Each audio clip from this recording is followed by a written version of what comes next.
You're about to hear an original HFY sci-fi tale titled, I Helped the Armored Woman Up, and Every Soldier Dropped to One Knee. Find a quiet spot, put on your headphones, and let the stars fall silent. If you enjoy cinematic sci-fi narrations, consider subscribing for more. Now we begin. The first scream was metal. It tore down the wind-scoured avenues of New Altheon as if the city itself had found a voice and used it to die. Buildings, once lit like morning glaciers, groaned and folded into themselves, and the sky above wore a veil of ash so thick the sun could only pace behind it like a prisoner. Plasma struck somewhere to the west. A blue-white flower bloomed and withered in an instant, and the afterglow crawled across shattered glass like the reflection of fire on the sea. Corporal Vance ran through that echo, lungs raw behind a cracked rebreather, the taste of hot dust and melted polymer coating his tongue. He had lost his helmet hours ago when the first strike fell. He had lost his squad a little later, in the mauled rift between the transit pylons and the riverbed, where the ground now steamed with a chemical cold that turned blood into glass. He had not yet lost the habit of moving. He kept moving because the drones tracked stillness, and because terror hounded motion, and because something inside him refused to surrender the idea that his body was not yet a ruin to be catalogued. He moved because movement in the old stories meant life. He skidded to a halt at the lip of the governor's plaza, now a deep bowl of shattered tile and broken statues. In the center lay a shape too large for any civilian exosuit and too elegant for industrial armor, red and gold beneath ash, like a heart buried in snow. The visor of the helmet was a fractured lens, lights within it flickering in and out like a dying star. He slid down the slope of wreckage, boots sending small avalanches of glass and tile ahead of him, and knelt. The armor's paint had bubbled in places as if it had been carried through fire. The left pauldron bore a symbol he almost knew, a circle split by a diagonal line, a bird with wings flared, a sun rising or setting. Old Terran, old myths. He knocked on the helmet like a fool, as if he might find a door-to-door merchant inside.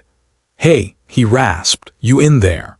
A breath answered him, shallow. It misted the fracture lines on the visor and vanished. He fumbled for the emergency release. It was where the manual said it would be, where all human helmets had always kept it, hidden beneath a seam of armored overlapping plates at the jaw. His thumb found the recess. His nail found the catch. The visor hissed and rose like a tired eyelid. He expected a corpse. He expected whatever was worse than a corpse. He found a woman. Her face was pale under soot, cheek cut, hair dark with ash and sweat, and where blood had glued it to her temple. An old scar crossed the ridge of her nose. Her mouth was slack, but when the air touched her, she shivered as if the plaza were a cold room and he the idiot who had opened a door. "Come on," he muttered. "Stay." It was what he said to an overheating rifle, to a half-charged shield emitter, to himself. A shadow slid along the plaza's rim, the precise knife-edged silhouette of a Zytheran search flyer. It panned a lance of light through the smoke. He threw himself low, hands sliding under the armor's shoulders, and dragged. The suit was heavy, not powered, not now. He got one knee under him and pushed and heaved and swore until the words were nothing but heat, and inched them both behind the remains of a toppled column older than his great-grandmother. The light found the place they had been. It hung there, bright as accusation. The flyer moved on. He let his head slump against the column. The woman's eyes opened. They were not a color he had a name for. Gold when they caught the light, amber when they didn't, deep as the burn in a reactor core and still as the center of a storm. They focused. They found him. Something shifted in them the way clouds shift to admit a star. "Who?" she managed, voice dry as dust. "Illy," he said, because that was the part of the truth that mattered. "Corporal Vance, Terran Defense Corps, Viola Garrison, you're heavy." His grin felt like a bandage applied too late. Her eyes flicked down. "The suit's damaged locks," she said, speaking through effort, each syllable a step across broken ground. "Fail-safe engaged. You shouldn't have helped me." There was no contempt in it, not warning exactly. A statement delivered like a line of scripture. "Bad habit," he said, "still working on it." Her lips moved a ghost of a smile. Then her sight unfocused and returned sharper than before, as if some internal diagnostic had completed and found the world wanting.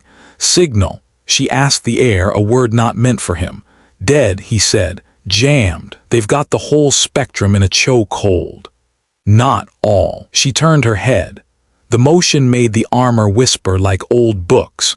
A tremor ran through the earth, not the heavy breath of a bombardment, but the close loping of boots. Illy rolled on instinct, rifle up, and froze. They came out of the smoke in a wedge formation, 10, then 20, then 100 soldiers in armor too clean for this place, black and silver and edged with light. Their visors hid their faces. Their rifles were not rifles. Their steps were not the halting, fearful steps of men in the end days. They moved with purpose, with practiced certainty, with the kind of training that rewrites bone. Illy knew he should fire, knew he should run. They saw her. Every soldier stopped. Every soldier knelt. Weapons angled down, shoulders bowed, helmets lowered toward the wrecked tiles of the plaza. The woman drew a slow breath. The hiss of the helmet seal was a small storm. She put her gauntleted hand against the column and tried to stand. Illy didn't think. He put his shoulder beneath her arm. Together they rose, awkward, men and myth, ash and gold. He let go too late, as if to keep that connection was to keep the world intact. The woman raised her head. Her voice, when it came, was not loud. It carried in that way of certain voices that have authority stitched into them like wire. "Stand." They stood, in unison. Illy felt the motion, the whisper of 100 systems aligning, the tiny change in air pressure 100 armored bodies made when they moved together. He whisper-laughed once because the alternative required water he didn't have in him. "Who, what?" She turned her face toward him. "I am Commander Lysara, Archangel designation.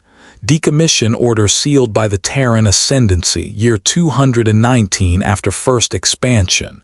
Reactivation protocol invoked." Her eyes held him. "By you. I just pulled a stranger out of the dirt," he said. "I didn't invoke anything." "You helped me up," she said, "and that is the whole invocation." The Zytheran flyer returned. Its light found them. It lanced across Lysara's exposed face and paused. Someone among the kneeling soldiers lifted a palm. A plane of translucent energy bloomed in the air, took the light, scattered it into powdered ghosts. The flyer banked, confused, or hungry, and emitted a siren shriek that bled into the smoke. "Beacons," Lysara said. "Ma'am," breathed one of the black and silver soldiers, words filtered, mechanical, not cruel. The soldiers moved. They were too quick to follow, laying crystalline pylons around the plaza's circumference, pressing them into broken tile. Feldspar's veins caught light in each device and threw it up and out. A circle took shape. A geometry older than this world's first survey. A pattern humanity had used when it wanted to reach not for each other, but for everything. Lysara lifted her hand, fingers spread. Her armor responded, light warming in seams and plates as if blood remembered how to move. "All surviving Terran assets," she said, and her voice wasn't only here now. It was in the old channels, the forgotten bands, the satellites with dead batteries that for this sentence found breath. It was in the bones. "This is Archangel command. The flame still burns." The beacons answered her by climbing light into the sky until the ash itself shied away. The signal leapt. It ran the old routes. It climbed the gravlanes humanity had abandoned and thumped its fists on the doors of things with dust on their names. Outposts that had not flickered since before Illy's grandfather had been a fevered idea in a teenage girl's heart. Turned their heads toward Viola Prime and listened. Illy felt that listening like heat. "It's a story," he said, softer than he meant. "It is a beginning," she said. He wanted to ask 100 questions. He wanted to sob in a gutter. He wanted to sleep for 2 days and wake in a universe where the Zythurans had never learned their names. The Zythurans answered the beacons with math. Pods fell from their fleet like rain from a ruptured cloud. The sky wrote itself in fire. The first wave hit the far edge of the city, a line of explosions like sunrise viewed through a cabinet of knives. The second came for the plaza. "Positions," said Lysara, and the kneeling bodies unfolded into geometry. The plaza's rim became a saw-toothed barricade of interlocked shields and braced boots. The plaza's throat became a kill lane. Illy found his feet moving. He slotted into a gap that belonged to someone he would not meet. The soldier to his left glanced over once, visor opaque, and handed him a fresh power cell with a small nod. Illy slotted it into his rifle. The pack's indicator went from pleading red to hopeful green. The sound of its seating was a promise. "Archangels," Lysara said. Her voice did not rise, and yet the very tiles seemed to lean toward it. "They come." They came. The first Zythuran in the lane was a skittering mass of blade legs and flesh-forged armor, mandibles wet with some crackling fluid that steam smelled like a battery burning. Illy squeezed his trigger. The pulse slammed into the creature's forward carapace, cooked the fluid into chalk, and made the air taste like pennies. The second and third pulses found joints. The creature folded as if a puppeteer had cut string. The soldier to Illy's right fired not in bursts but in measured single shots. Each hit took an eye. The lane filled with bodies, and then the next wave leapt the bodies. They were taller, their armor curved with the grace of something born in deep water, their hands split open to reveal guns that were not guns but mouths. The first Archangel's shield flared and held. The seconds caught too much of the wrong frequency and snapped. A soldier stepped into the gap and made a new wall with the bulk of their body. They died with a kind of quiet that wasn't silence so much as resignation. Their suit fell forward, on fire from within, and did not move again. "Left," Illy shouted, and didn't realize he had shouted until the soldier to his left moved, and the Zythuran that would have gutted them both instead cut a screaming notch in the column. A shadow fell across the lane. Illy looked up and felt his mouth go desert dry. The enemy had not sent a brute for this wave, but a thing like a knight from a fever dream. A bipedal exoskeleton of bone metal grown and hammered into glossy living steel. A face like a cresting wave of teeth where a face should not be. It landed hard enough to crack the plaza's heart and roared in a register his gut knew better than his ears. The roar died mid-scream. Lysara stood between it and the line. She had no rifle in her hands. She had something like a sword and like a beam, and like a memory of what humanity had once carried when it wanted to cut stars in half. The blade's light painted the bones of her gauntlet through the metal as if the armor were a lantern and she a flame. She moved. The thing moved. Their speeds made everything else ordinary. Illy's mind tried to reckon the angles and the mind failed. The heart simply understood that whatever had been broken in her had found its shape again when he had lifted her. She cut it. It bent and met her with claws that wanted to remember thunder. She slid to the side and made a small hard sound in her chest when the exoskeleton found the seam at her hip. She struck once more. The head left the body.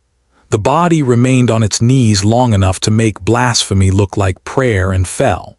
"You shouldn't have helped me," she'd said. He looked at her bleeding and did not believe it.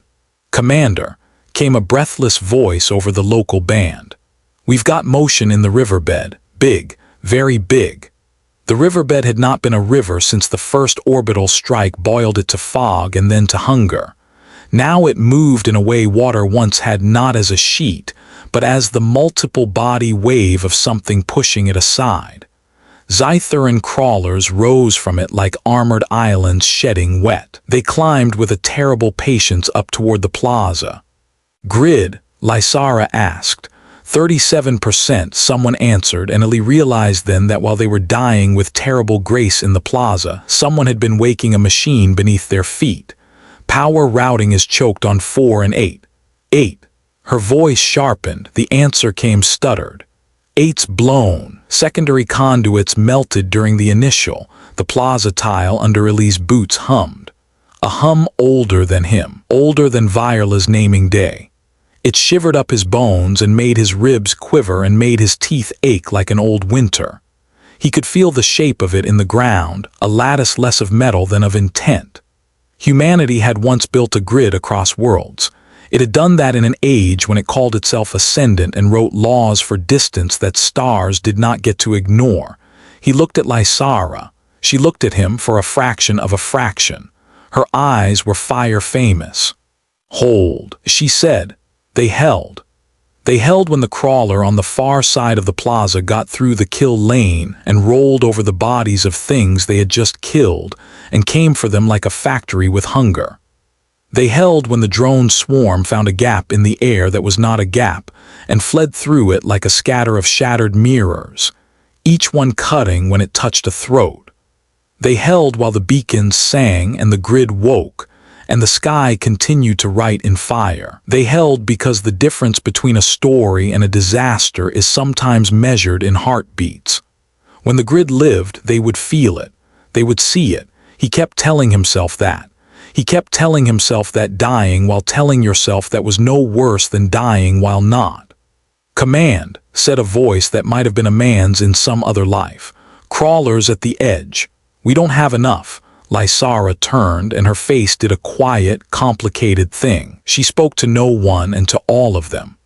You do. They did. They were not enough until they were. Illy realized in a dull, far-away corner of himself that he was counting shots in a Verna standard like a recruit, like someone who wanted to live to write reports. He realized in a nearer corner that the soldier to his left had stopped firing and was slumped but not fallen, and Ellie's body made the decision his mind did not consent to, and he caught the man, woman, impossible to know and irrelevant to everything, and knelt him down gently and made of his absence a space to see through and fired through it.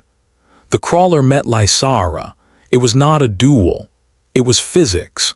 She did not cut it in half. She took its eyes. She took the joints on its forelimbs. She stepped inside its arc and found the small, mean human idea embedded in its stomach where a reactor had been taught to pretend to be a heart. She told that idea a quiet story about ending, and it ended. The ground said yes. It said it the way big machines say anything, with a bass note that moved dust in radial patterns, and made the hair on Ellie's arms try to stand inside a suit where hair had no business standing. The plaza's tiles lit from inside as if ghosts had been trapped there and were now not trapped. Lines ran like rivers beneath his boots in patterns his schools had taught him not as engineering but as myth. The beacons at the plaza's edge lifted their light and poured it down. Grid at 81 breathed the voice. Rerouting compensated. We can. Fire, Lysara said. The world did. The sky became a book and someone turned a page.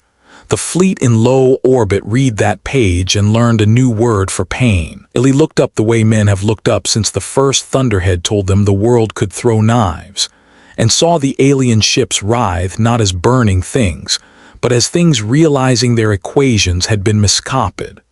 A line of light cut through cloud and hull alike. The blast was not a boom but a pressure. A big invisible hand clapping once and hard at the top of the atmosphere. Pieces of the fleet tore themselves into confetti and then into dust, and that dust fell. Silence came into the plaza like a frightened animal. It did not stay. The flyers that survived were angrier. The drones came like gnats that had been told they were bullets. The infantry that reached them did not break because another unit had broken. They broke because the Archangels made breaking look like the only thing worth doing. Illy found himself grinning. It was not sane. It was not safe.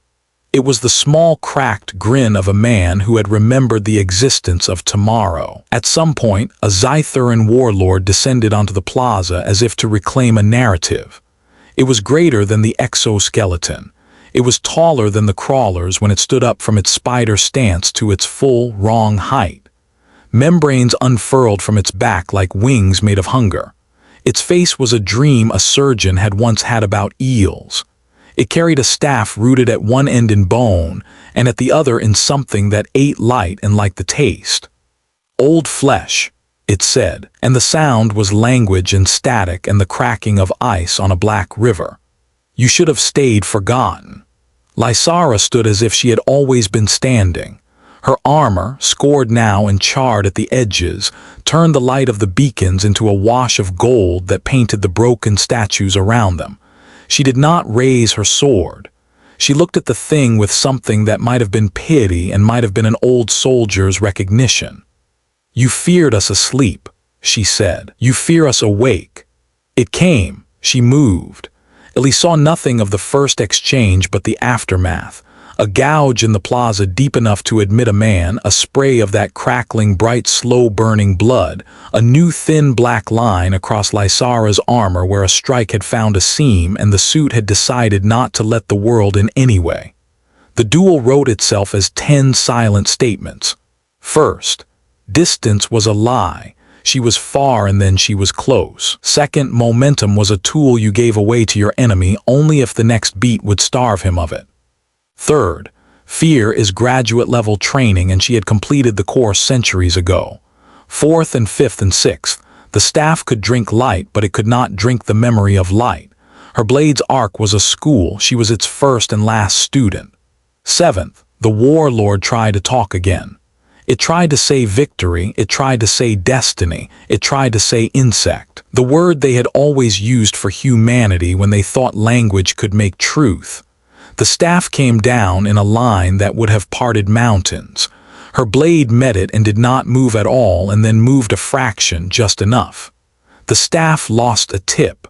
The warlord lost an idea. Eighth, the warlord bled. It was very surprised to see the color of its blood. Surprise slows. Ninth, she stepped inside its reach and laid the flat of the blade against its core and pushed something that was not force through something that had never meant to be moved. 10th, rest, she said. It did. The Archangels, those black and silver soldiers who did not peel, did not break, did not run, did something like laughing without sound. Illy, who had never believed in cheering when the wall was still coming down on your head, found his throat trying to learn how to do both at once. They didn't win the plaza by killing a warlord. They won it by not dying for another 10 minutes and then another 10 after that. Toward dawn, gray under ash, pale under smoke, the stream of enemy slowed. The flyers retreated to adjust their math to a grid that did not obey them. The crawlers tried to pull back and found their legs too ruined to do it elegantly. The drones spun out in confused spirals like metal moths. "Casualties?" Lysara asked. A voice. Heavy. Another. "We've got 80 mobile, 34 non-mobile, 21 cold." The numbers were a map. The map had empty spaces where houses had been. Ellie looked around with missionary shock. People lived in this moment. People would keep living. He tried to hold that idea in his mind like a bubble and found his hands were the wrong shape to keep it. They heard chanting, not the enemy, humans. It came from the east, a threadbare column of survivors appearing out of smoke, bodies wrapped in heat blankets that looked like foil wings, faces gray in gray light. A child held a flag someone had improvised out of what had once been a tablecloth and a broom. An old woman walked with a younger woman's arm under her elbow and the stubbornness of saints. A man carried a box of spare power cells like a holy thing. They saw Lysara and they made a sound that was not a cheer. It was the sound of people letting go of the breath they had held for a week. Lysara did not lift a hand in salute like a general. She touched the air near her chest as if something there needed acknowledgement that wasn't a medal. "The flame still burns," she said more quietly than the broadcast, intimate now, the sentence a secret you tell to those who have already proved they can keep it. "The flame still burns." Someone whispered back, then more, until the plaza was full of that phrase as if it were the smoke, and they the clear air cutting through it. They said about the work that comes after. Bodies were moved. Weapons were collected, repaired, redistributed, thanked. The injured were sorted into those who would live with care, those who would live with luck, and those who would not live and would be asked if they wanted a story spoke over them or silence. The beacons dimmed. The grid settled into a low hum that would not startle the ground or the lungs that depended on it. He found himself on a step with a flask in his hands that had water in it. Actual water. He drank like a man who has not had to, then looked down and saw his hands shaking. He told them to stop, and they listened with bad grace. Lysara sat, if that was the word for the way she eased herself onto a piece of fallen pillar, and let the helmet hang on a magnetic clip from her hip. Up close without the visor, she looked young in the way that old things sometimes do, as if time had been presented and she had declined. The cut at her temple had clotted into a line of rust. Her hair, freed from its place, made a dark halo that ash had tried and failed to ruin. She watched the survivors move around the plaza with that same searching steadiness she had turned on him when he had first said his name. "You didn't run," she said. "Didn't know where," he answered, then realized honesty deserved better. "Didn't want to." She nodded, pleased by something that had nothing to do with him and everything to do with the shape of the species inside the uniform.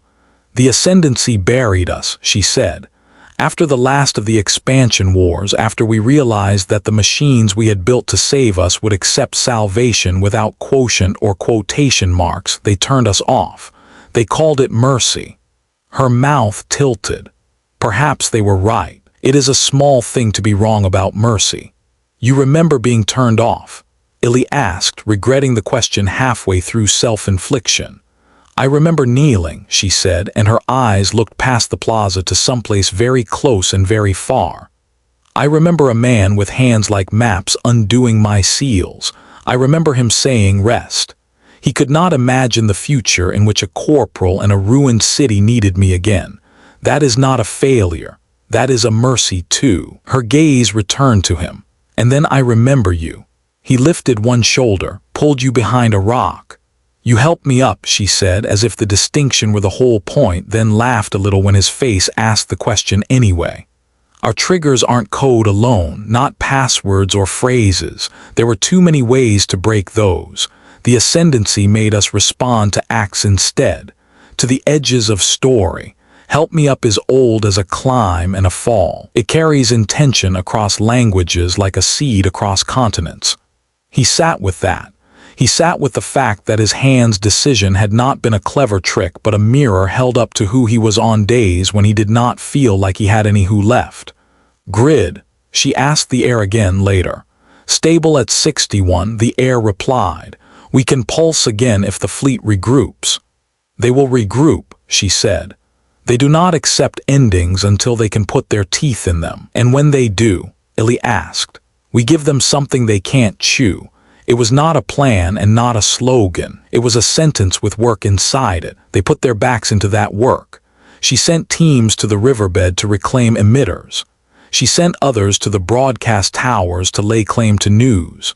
She sent some to the refugee tunnels with food and water and a way to make mothers stop looking at their children as if they were debts. She walked the perimeter herself once, then again, not because she distrusted the reports, but because great commanders earn a map not just with numbers, but with dust on boots and smoke in hair. Illy walked with her. "Why me?" he asked, at the edge of a crater that had once been a park where a sculpture of rain had fallen forever in stainless steel. He meant the knighting, the feeling, the way the archangels had looked at him, as if he had done more than not leave someone on the ground to die. She looked at him with a mild tilt of head that made him stupidly think of birds. "Because someone has to carry it," she said. "The blade," he said. He put his fingers around the thought. It cut him and he didn't let go. "The story," she said. "The Zytherans returned at twilight. They came quieter with fewer banners. The ships overhead had once choked the sky. Now the sky had room to breathe, but what remained had learned. The second wave's pods didn't fall in lines you could graph on a pretty tablet. They skipped. They jittered. They tried to confuse the grid's hunger. Ground forces came through the alleys instead of the plaza's throat. Drones dropped not in swarms, but in pairs like teeth you didn't know were in your mouth until wiring cut your tongue. Lysara didn't meet them alone. She put her archangels in pairs with soldiers from the core. She placed them not at the obvious choke points, but at corners where a step backward would be a fall, and a step forward would be a victory. She gave command of one of those corners to Illy. It was a street that had once been a corridor for commuters, and now was a trench with better signage. A flickering advertisement in a broken window tried to sell him coffee for a company that didn't exist and never would again on this world. The wind hauled at banners that said humans could learn to fly on weekends. He set his people, 2 archangels, a medic with a face from which youth had not yet fled, an older man with a scar that suggested once he had been beautiful, and now he was harder, a pair of garrison privates who had the look of cousins in the way they squared shoulders to be brave for each other, and waited. Waiting is also war. They came along the rooftops like crows. They came along the ground like termites. They crossed distances as if space were a recommendation, not a law. Illy spoke into the local net with a voice that made him sound like he knew what he was doing. He said the words he had heard officers he respected say. He said, hold your fire, and then now, and then shift your arc 2 degrees, and medic, and no, not yet now, and in a soft private channel to the cousin, you're doing well, and to himself. The old family prayer that did not invoke gods but invoked the names of grandparents who had ever made bread. A rooftop broke. A Zytheran exo took 3 careful stomps down through glass and office and tile and landed on the street like a promise. Illy had a grenade left. He took it in his hand. He could have thrown it and he did not. He walked forward with it. He tucked it into a seam where you put wedding rings. He met the Zytheran's eyes if they were eyes, and was pleased to see it recognize a thing like suicide and never learn that men do it in life anyway. He let go of the grenade and turned without dignity and ran, and the world behind him tried to bite him and got its own tongue. Corporal, said a voice he knew now as one of the archangels. Your suit. I will change my batteries, Illy said, which was ridiculous. He had no batteries to change. He walked anyway to a fallen soldier's kit, gilt raw with gratitude, found a cell that would obey his rifle, and changed it. He returned to the line. He understood in that moment that leadership was sometimes nothing more complicated than doing, in front of people, what you hoped they would imagine themselves doing when muscles became argument. Night rose with heat lightning behind it. The grid's hum became a lower song as the power spiked and settled to support shield walls and directed fields. The beacon circle at the plaza's edge pulsed at intervals like a sleeping creature's breath. The second night did not end in a single cut of light through the fleet. It ended with the fleet slipping backward, its equations still chewing on the grid's unfamiliar bone. The ground fight ended not with a rout but with a stutter. The enemy fell back and left small teeth in 100 corners. Illy slept for 80 minutes and dreamed of the elevator in his childhood building and the way it opened to reveal his grandmother with her groceries and the way she had laughed to see him and how the light in that shaft had always been wrong. He woke with Lysara standing over him like a late-arriving dawn. It isn't over, she said. It is never over with them. They think endings are for prey. What are we? He asked. Stone with teeth, she said simply. Water with memory. They did not do speeches at dawn. They ate. They drank. They changed the bandages of those who would fight again and walked the quiet tents of those who would not. They brought the dead to a place near the riverbed where the grid's heat could help lift them into a clean burn and gave their names to the air in the order of their falling. At the 9th name, Illy said with a voice that was almost his, The cousins came to stand beside him. At the 20th, he ran out of voice and someone else took the list and spoke. At the 53rd, Lysara bowed her head. At the 81st, the medic's face did something small and terrible and necessary. In the middle of the day, and it was the middle because the ash thinned at last and a sullen strip of sun made a sickle on the plaza's edge, a transmission reached them. It was a voice punched through static like a fist. This is the wreck of the Trident's Mercy, low orbit. 3 minutes of fall left unless someone does a miracle. Archangel command, if you're the rumor I'm hearing and not a glitch, we've got a payload in Bay 2 that knows how to talk to the grid like an old friend. Also, we have 300 civilians and a cat. Lysara's eyes did the bright thing again. Hold, she said into the channel. We are real. Good to hear, Commander, the voice said.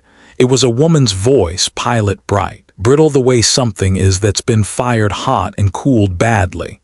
Suggestion. Give me burn, Lysara said. At my mark, you'll see the mark. She turned to Illy. With me. He didn't say yes. He followed. They ran. They did not look heroic. They looked like people in armor running across a city that had been chewed and spat and asked to pose for a portrait. They crossed the plaza. They crossed the avenue lined with trees whose leaves had been boiled to lace and then to ash. They crossed the open throat of the old monorail station where the rails hung like broken ribs. They reached the tower of the planetary traffic control, which used to shepherd serial shipments and mothers visiting children to their first posts, and now hung a long crooked language of Burns up its height. Top, she said. Stairs, he asked. Her grin was sudden and incongruous and lovely in a way that made something old and precisely human lift its head in his chest.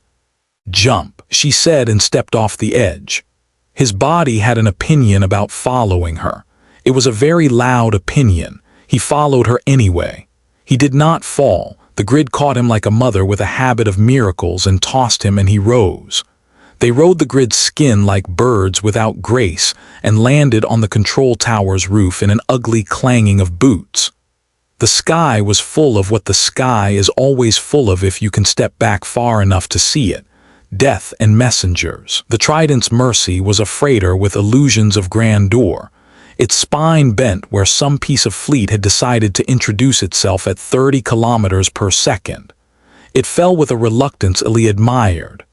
Mark, Lysara said, and the beacons flashed, and the grid made a shape in the air like a net you would spread for a child falling from a tree. Burn, said the pilot, and the freighter's engines woke like insulted gods. The net took it, and the engines argued with gravity, and gravity made one of those arguments where it is obviously right but does not have the time to be patient.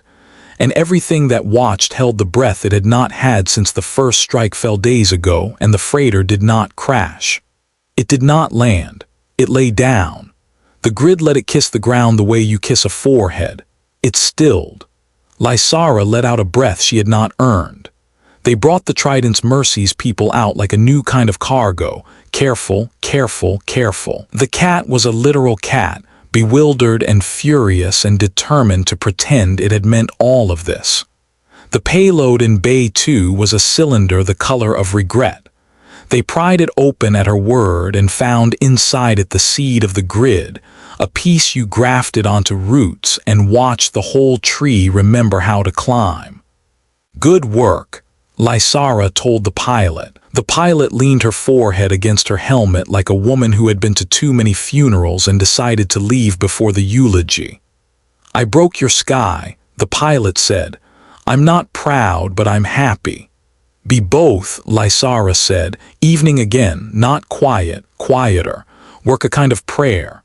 Illy, walking the line, realized his name had started to travel where he had not placed it. Soldiers he had not met turned their helmets toward him and made the small nod that says we live in the same story. He hated it, and he was warmed by it. He was not a symbol. He was a man who had eaten hard bread and hard choices and would eat more of both. The two archangels assigned to his sector began to call him Prime in a tone that made him want to hide. He did not correct them. He found Lysara alone at the base of the fallen statue of the first settler, whose bronze hand now pointed at the sky as if to say, "There." She was kneeling. Her armor was open at the collar, vents spilling steam in soft pulses. For the first time he saw fatigue on her like a cloak that had grown heavy in rain. "Commander," he said. She raised her head. "Illy," she returned, as if tasting the syllable restored something the suit was failing to make. "How bad?" he asked. She considered honesty and delivered it. "Power," she said. "I am not a suit with a woman inside it, Illy. I am a woman inside a suit, inside a reactor, inside a promise. The reactor is tired. The promise is not, but I know which one fails first." He took a step. It felt as if he were stepping off a height. "We change your core." "You don't have one," she said, a soft, dry rejoinder, no cruelty in it, only a little old soldier's affection. "We could cannibalize 3 archangels for a day's fight in me. That is bad math. We will do no such thing." "You lead," he said. "I did," she said, "when I stood because you pulled me up. I will lead until I kneel because no one else can make me stand, and then you will." "Don't," he said. "Don't appoint me king of a place I haven't built." "I appoint you carrier of a thing you already carry," she said. "You keep cutting the sentence in half as if meaning is something you ration. The story is yours." He did what humans do when they cannot make the thing go away. He made it smaller and put it in his pocket. "Fine," he said roughly. "After we win this, I'll hold your coat." She laughed once. It was the stumble joy of someone who did not think the world had one more laugh in it for her and was wrong. "After we win this," she said, "you'll put your coat on someone else." The third day dawned harsh and clear. The ash fell out of the air in a final sulk, and the sun made hard white edges on ruins. The Zytheran fleet did what all predators do when the hunt gets expensive. It retreated to just beyond the perimeter of cost and watched, calculating. Their ground forces made one more push, as if to carve a signature into the city that would be read forever. The push came not at the plaza, but at the hospital district, as if the enemy had decided late to target kindness.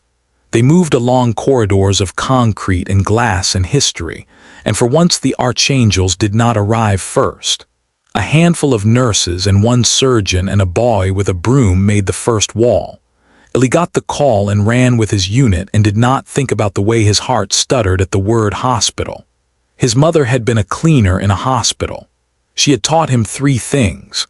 Floors tell the story of the day before. People in pain are bad historians, and you cannot stop blood with prayer, but you can keep the person who bleeds from being alone.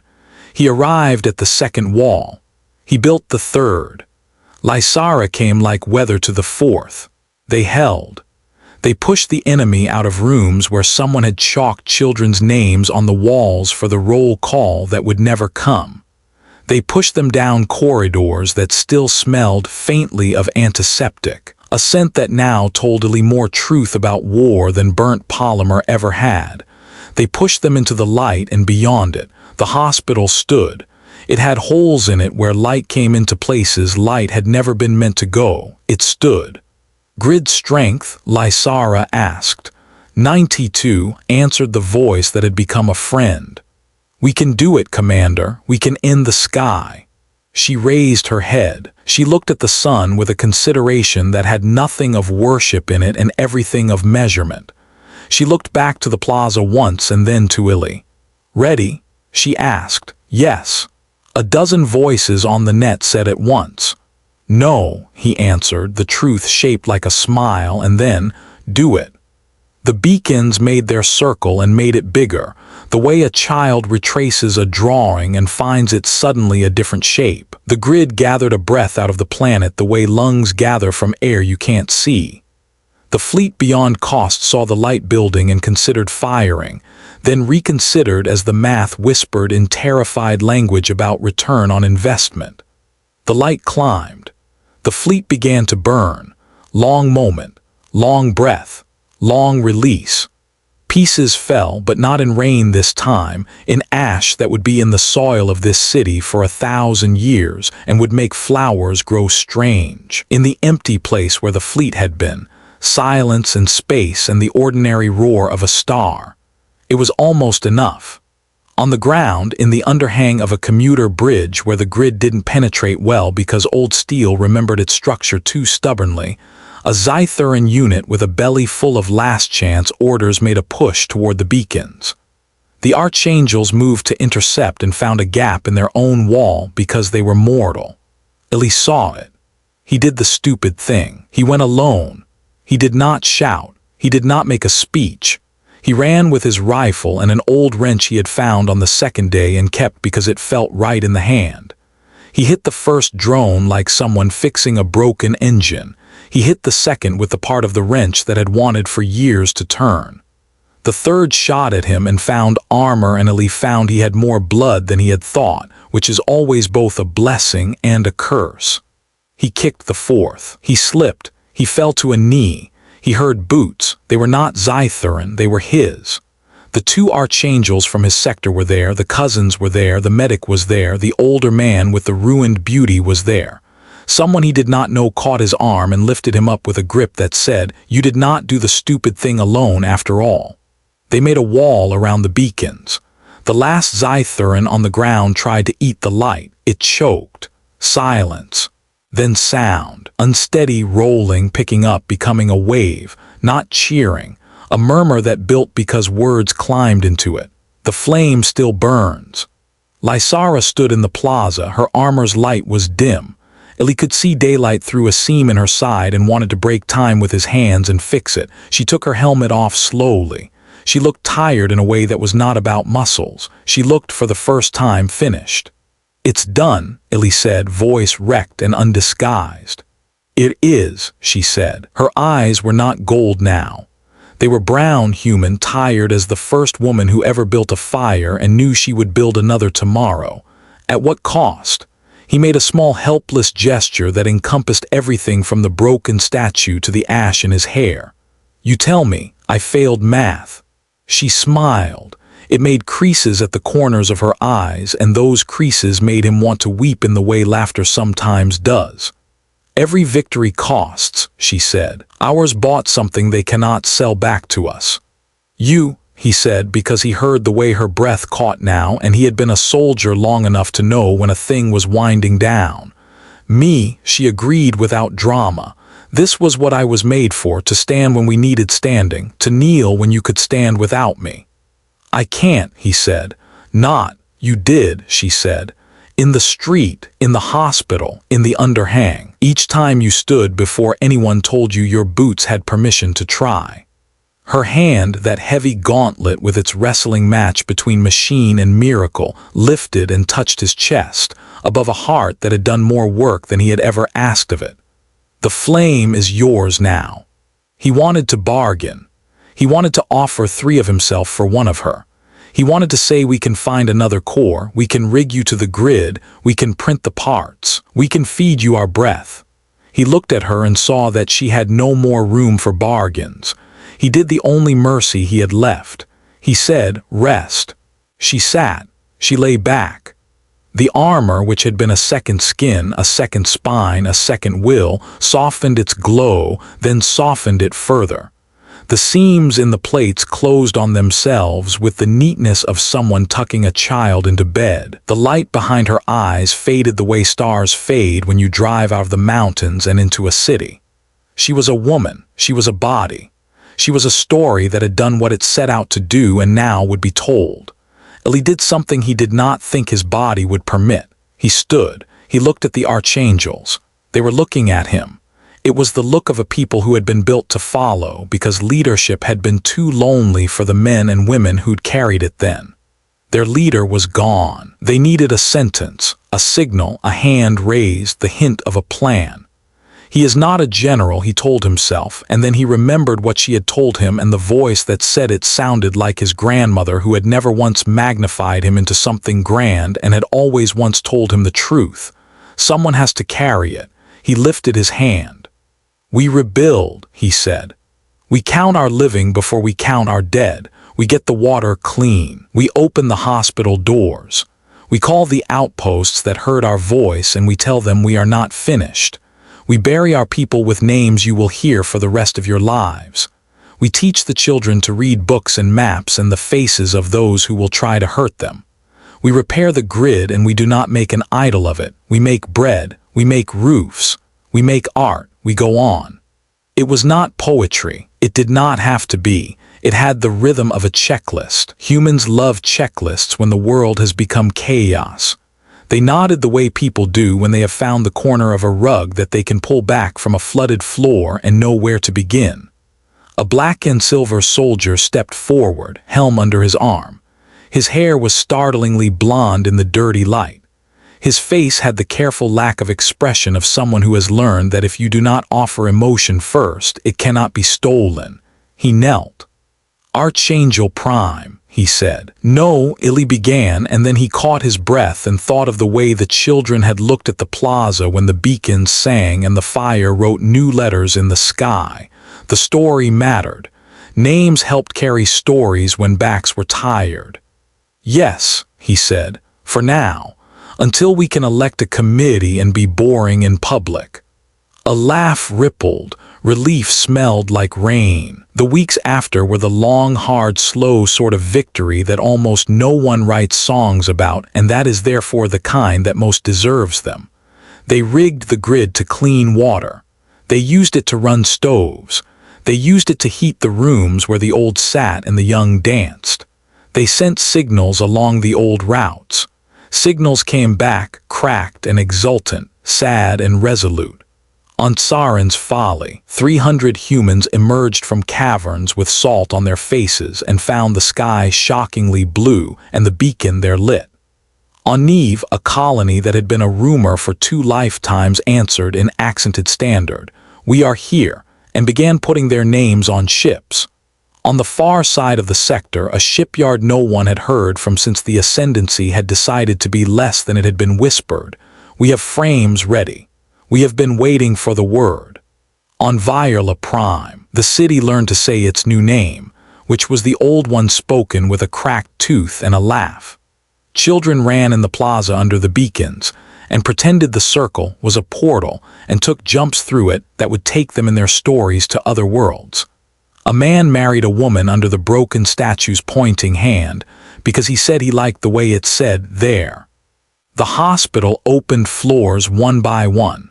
The dead were remembered not as lists but as recipes, as jokes, as the words you say when you trip. Illy slept. Sometimes he did not. He learned to like tea brewed on a heater you could lift in 2 fingers and set down in a tent and not blow up the tent. He learned the names of 10 kids without trying and 2 cats by force. He learned to read the Archangel's silences. He learned to talk to outposts. He learned the weight of a room when people turned their faces toward him with a need you could measure in kilowatts. He sat late some nights by the armor. They had not enshrined her. They had not built a monument. They had cleaned the armor as you clean a body and laid it in the plaza's quiet place where the light fell just so at dusk. And they came to it the way people come to the first picture of themselves that looks like the person they wanted to be and say, "There I am." He told her stories she would have liked. He told her about the cat that insisted on sleeping in the old governor's chair, and the way the pilot of the Trident's Mercy had started teaching teenagers to fix atmospheric scrubbers, and how that had promoted 3 new crushes and 1 fistfight, and 3 reconciliations and more laughter. He told her about the cousins, who had survived and were building a path to the river for people who liked to walk at dawn and remember they were animals of sunlight. He told her that he was still bad at math and that he was getting better and that this was a petty victory and his favorite kind. He told her he was afraid sometimes that when the next fleet came and there would be one he would break. He told her he was not ashamed of the fear but would not introduce it to the children. He said, "Rest," every time he got up to go, and each time it felt like handing a cup back to someone who had offered it and would not drink it again. When the next fleet came, it did not descend on Viola first. It went to the places it had thought weak. It found beacons there. It found men and women and children who had learned to hold walls with shoulders and not with hatred. It found ships with frames the old shipyard had waited to build until it had heard a voice say, "The flame still burns." It found a story that was now too heavy to pick up and throw and too light to shoot. It did not leave. It fought the way predators fight when the world has told them what their education is worth. It lost. It did not stop losing. It tried to figure out how to turn endurance into a target. On Virla, on a day when clouds stacked high enough that the city felt small beneath them, the way a hand feels small beneath a mountain, Ellie stood at the plaza's edge and watched a ship lift. It had a name that a 12-year-old had painted on the side, with hands stained blue for a week after. It rose slow, sure, singing the small good noises machines make when they are both untested and well-designed. An Archangel came to stand beside him, helmet off. It was the blonde one. He had a name now, one of those old Terran one-syllable names that sound like someone hitting a nail. Kier. "Prime," he said. "Illy," Illy corrected automatically. Kier smiled without teeth. "Illy, we got a ping from Archangel relic site Theta. It heard the beacons. It's asking for a bearer." The old, quick, unhelpful shiver ran Illy's spine. "Another commander," he said, hope and fear in the same breath like old lovers. "Not a commander," Kier said. "Something else, an archive, not of weapons, of songs." Illy blinked. "Songs," Kier spread his hands. "The old translation is rough. Songs, patterns, plans for how to make the heart want to hold." Illy laughed, helpless, raw. "We could use that." "We have you," Kier said. "We will use that anyway," Illy replied. "Get a team. Consider bringing the pilot of the Trident's Mercy. She will insult the gods and the doors will open." Kier inclined his head. "Yes, Illy." He turned then and found 3 children standing before him with the solemnity peculiar to children who have seen too much and decided to see more anyway. The tallest held something wrapped in cloth. He held it out the way you hold a baby. "What's this?" Illy asked softly. "A thing," the child said. "We found it where the statue fell. In the base. It was humming. We thought maybe it was for you." It was a cylinder, not unlike the payload the Trident's Mercy had carried, smaller, with the old Phoenixan planet sigil some artisan had carved into it with pride 3 centuries ago. It vibrated faintly in his hands like a throat readying a word. He looked at Lysara's armor across the plaza. The light on it did the evening thing, falling and pulling shadows long. He looked at the children who had not asked to be alive and insisted anyway. He looked at the city that would take hundreds of lifetimes to be whole and decided to be that patient. "Let's open it," he said. They opened it the way you open a gift that might be a bomb and might be bread. The grid bent toward it. The beacons leaned. The cylinder sighed. It unfolded with the careful grace of a flower deep underground. Inside was not a reactor, not a gun. Not a plan for 9 clever ways to make enemies step on their own throats. Inside was a machine for holding memory. It hummed.